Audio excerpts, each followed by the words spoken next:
Whispers beneath the olive tree. In a quiet village nestled between rolling hills and golden fields of wildflowers, there lived a young woman named Elena. Her days were spent tending her family's small olive grove, and her nights were filled with the soft melodies she played on her late father's violin. Life was simple, peaceful, yet Elena often dreamed of something more, something like the kind of love she read about in her favorite books. One crisp spring morning, a stranger arrived in the village. He was tall, with sun-touched skin, dark eyes full of mystery, and a quiet demeanor. His name was Luca, a writer from the city seeking solitude to finish his long-overdue novel. He rented the cottage just beyond Elena's grove, where the olive trees bowed in the wind like dancers. Their first meeting was clumsy. Elena had gone to bring fresh bread to the new tenant, a kind village tradition, and found Luca struggling to start a fire. With a laugh and steady hands, she helped him, and that was how it began, a spark from flint and steel, and a smile shared between strangers. As days turned into weeks, Luca and Elena found themselves drawn together by invisible threads. He would sit by the olive trees and write, while she played her violin under the shade. Their conversations, though quiet at first, grew into deep talks about art, love, and dreams. Elena told him about her father, about the music she never dared to play outside the grove. Luca shared stories of the cities he had wandered through, and how none of them had felt like home, until now. Summer painted the village in warm golds and endless blue skies. The two would often walk along the hills at dusk, where fireflies lit their path like stars fallen to earth. One evening, under the ancient olive tree that Elena believed to be the oldest in the grove, Luca kissed her. It was gentle, hesitant, and perfect, like the first note of a long-forgotten song. But as autumn approached, Luca's time in the village neared its end. His novel was finished, his deadline met. The night before his departure, Elena played her violin beneath the olive tree for the first time in months. The music rose like wine through leaves, full of longing, hope, and heartbreak. "I don't want this to end," she whispered. "Then come with me," he replied, reaching for her hand.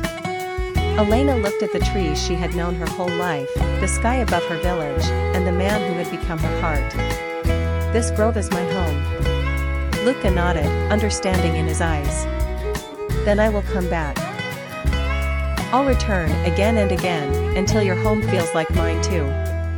And he did. Every season, through rain or snow, Luca came back to the olive grove. Each time, he stayed longer. And by the next spring, he no longer rented the cottage, he lived there, with Elena, among the trees and music. Years later, beneath that same ancient olive tree, Luca proposed. Elena said yes with tears in her eyes, and the wind through the leaves whispered its blessing. Whispers of Lavender. A long romantic love story in English. In the quiet village of Alès, nestled in the lavender fields of southern France, lived a young woman named Elara Rousseau. She was the village florist, known for her gentle hands and the way she spoke to flowers as if they were old friends. Her days were filled with sunlight, bees, and the scent of lavender. But her heart, though kind and giving, had never known love. Every summer, tourists would flood into Alès for the Lavender Festival, and Elara's little shop would bloom with business. One warm August morning, a stranger stepped into her shop. His name was Luca Moreau, a travel photographer from Paris with sea-gray eyes, tousled hair, and a voice like velvet. He asked her for a bouquet, not for someone else, but just to photograph. He was searching for something real, something beyond the glossy smiles of city life. Elara, curious yet cautious, handed him a bundle of wild lavender wrapped in twine. "Why lavender?" she asked, her eyes meeting his. "Because it speaks of longing and calm, just like the stories I chase," Luca replied. From that moment, their story began to unfurl like petals at dawn.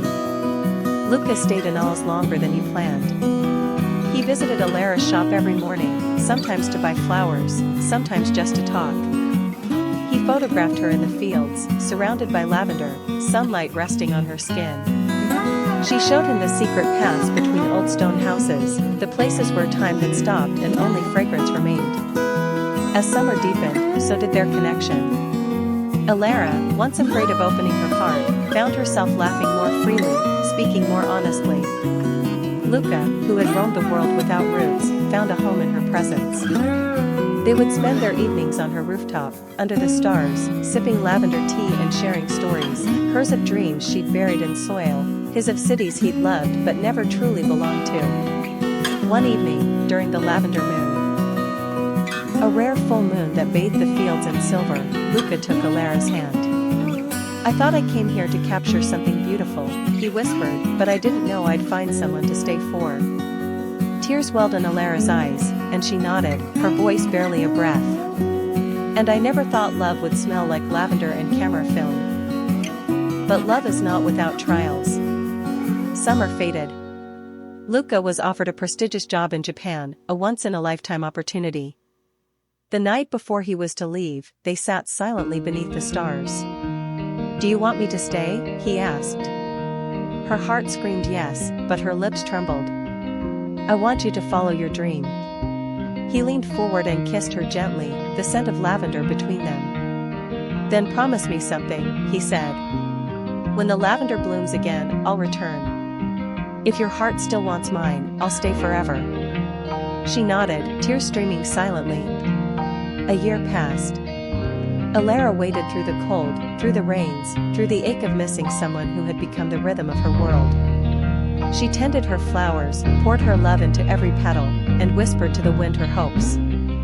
When summer returned, so did the lavender. And one morning, just as the fields turned purple with promise, Luca walked into her shop. His camera hanging from his neck, but his eyes carrying only one image he had ever truly loved, Elara. "I kept my promise," he said, voice trembling. "I came home." Without a word, she walked around the counter and into his arms. And so, in a village where lavender grows like memory and time moves with the scent of flowers, Elara and Luca built a life of sunlight and stillness. Each bouquet held their story. Each photograph held their truth.